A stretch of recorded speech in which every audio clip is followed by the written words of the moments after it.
Имам ви, това ми е сместа за кюфтетата от тиквички и кое е по-различното в храненето в зона.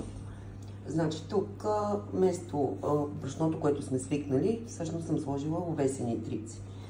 Всичко останало наподобява начина, по който си го готвим.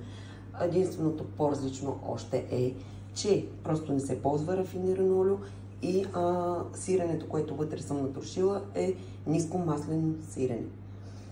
Сега ще ви покажа, като към него ще има каша гъбена и гъби и пуешко месце.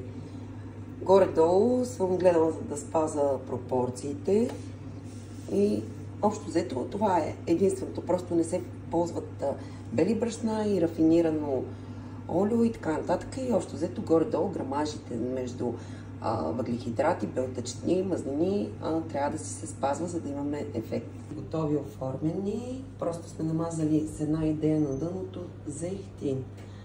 На 160 градуса са. Между другото, аз ще дам рецептата на вентилатор. И затваряме. В коментар ще дам рецептата. В момента ще сгъстявам кашичката. Това, което е хубаво, ето ми го и кантарчето да запомним, е, че или брашно от лимец, нали? Просто не ползваме бяло брашно. Тоест аз тук съм сложила сега брашно от спелт. Нали? Това прецених. Може да сложа и брашно от лимец. Другото, което е много важно нещо, е, че нищо не пържим. Всичко задушаваме и печем.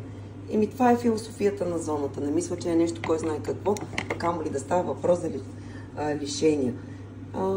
Всичко е въпрос на желание, навици. Бъдете здрави, рецептите ще дам в коментар. Исках да ви покажа как вече започва да се сгъстява.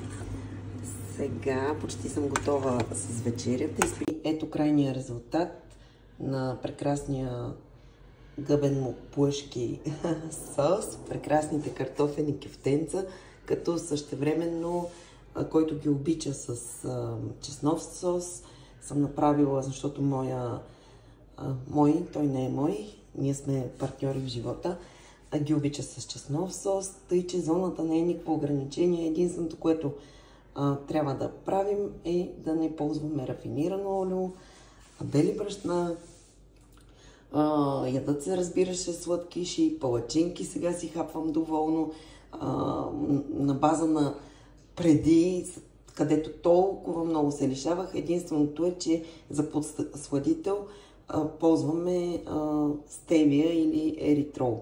Хапваме си баничка, естествено с кори от лимец и така. Прекрасна е зоната, аз самата не вярвах, тъй че опитайте.